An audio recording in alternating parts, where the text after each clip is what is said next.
Sí, efectivamente, ya me ha tocado hacer varios programas sobre crimen. De hecho, acabo de hacer 2 series para Investigation Discovery, tanto en inglés como en español, ¿no? Y yo creo que es muy interesante y siempre hay algo que aprendemos que quizás no está ahí a la primera vista, pero tarde o temprano sale a relucir. ¿Cuál es el reto del periodista al momento de cubrir temas como este, en los cuales son muy controversiales para el público? ¿Cómo de pronto no caer de pronto en demasiado amarillismo y hacer un buen producto periodístico? Yo creo que es una investigación como cualquier otra. Y lo más difícil es que normalmente en este tipo de situaciones la gente no quería hablar. Y a veces toma mucho tiempo para tratar de convencerlos a que hablar, o tiene que pasar mucho tiempo después de un crimen para que la gente se sienta con la valentía de decir lo que vio, lo que escuchó, precisamente por el miedo que tienen. Y ahí es donde toma pues un poco más de esfuerzo por tratar de llegar a la verdad, porque lo primero que muere en situaciones como esta, igual que en situaciones de guerra, lo primero que muere es la verdad, y hay siempre alguien que está tratando de encubrir. No siempre son buenas noticias, a veces son cosas muy macabras y situaciones que comprometen a otros, pero yo creo que no tiene por qué hacer amarillismo. Yo creo que lo que estamos buscando es la verdad y le estamos haciendo justicia a la persona que resulta ser víctima y también a los familiares, a los seres queridos que también resultan ser víctimas.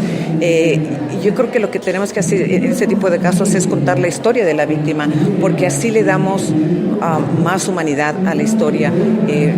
No la convertimos en una estadística, sino a un ser humano que fue víctima de un crimen. Así es que hay maneras de hacerlo sin caer en el amarillismo, por muy triste y por muy macabro que puede llegar a ser el caso. ¿Cuál es la rutina que utilizas para ganar la confianza de las víctimas de estos sucesos, para que te lleguen a contar todo eso? ¿Cuál es esa rutina? ¿Cuánto tiempo estás con ellos? Y también la confianza de los investigadores judiciales para que te den esa información. Bueno, eso toma tiempo, ¿no? Yo creo que es todo un equipo de productores, investigadores que hablan con ellos y yo tengo la fortuna, personalmente, de que tengo una trayectoria y que muchas de las personas a las que he entrevistado en este tipo de casos sí confían en mí y me han dicho, yo no quería hacer esta entrevista, pero cuando te busqué por Google, si es que no me conocían porque hablan inglés y no habían visto nunca en televisión, sentí la confianza como para decírtelo. Yo creo que la confianza se va ganando una historia a la vez. Tu trabajo es lo que muestra si eres confiable o no eres confiable. La gente lo que quiere es que no los saques de contexto, que los trates con respeto y con sensibilidad. ¿Qué se puede obtener? ¿Cuál es el resultado de un buen trabajo de investigación forense? Yo creo que para las familias es una manera de cerrar, ¿no? De sanar el dolor. Casi siempre cuando una persona pierde a su ser querido, claro, su primera reacción es el sufrimiento por la pérdida, ¿no? El tratar de aprender a vivir sin esa persona. Y lo siguiente casi siempre es, quiero hacer justicia, quiero saber qué pasó, quiero saber la verdad. Así que yo creo que hasta cierto punto les estás ayudando. Y para muchos, el desahogarse y hablar de ellos, y no nada más hablar qué pasó durante el crimen, sino cómo era su ser querido, que nos perdimos porque su ser querido ya no está aquí. Ese tipo de cosas les hace sentirse como que pueden desahogarse, pueden hablar sobre esta persona. Yo creo que si nos centramos únicamente en los hechos de un crimen, es cuando la persona puede llegar a sentirse un poco incómoda, porque no quieren que lo único que esté en su mente es el suceso, sino hasta cierto punto mostrar la vida de su ser querido. Y en temas de seguridad, ¿qué tan peligroso es cubrir este tipo de periodismo? Bueno, siempre hay alguien que no quiere que la verdad salga a la luz, ¿no? La mayoría de los casos que a mí me ha tocado cubrir son casos que ya han sido adjudicados, casos que han sido cerrados.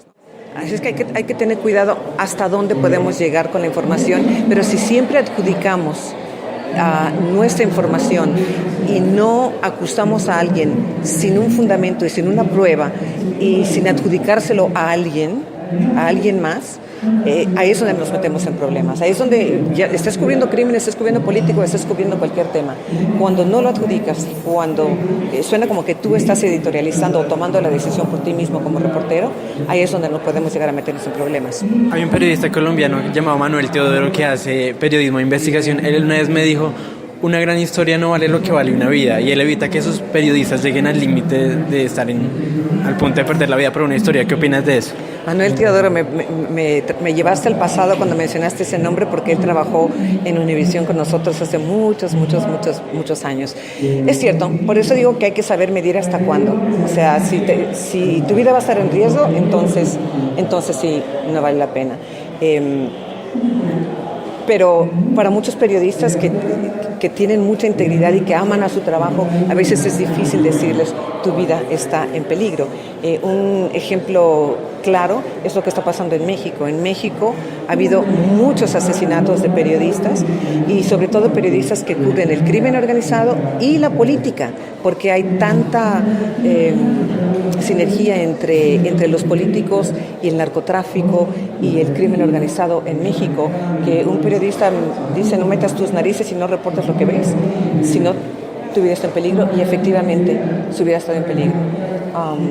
Yo creo que tenemos que buscar formas de apoyarnos unos a los otros, de buscar una manera de estar siempre conectados, para protegernos, ¿no? Y también exigir a las autoridades que tomen en serio esas amenazas que recibimos, porque muchos periodistas que son amenazados lo reportan a las autoridades, y las autoridades no hacen absolutamente nada al respecto.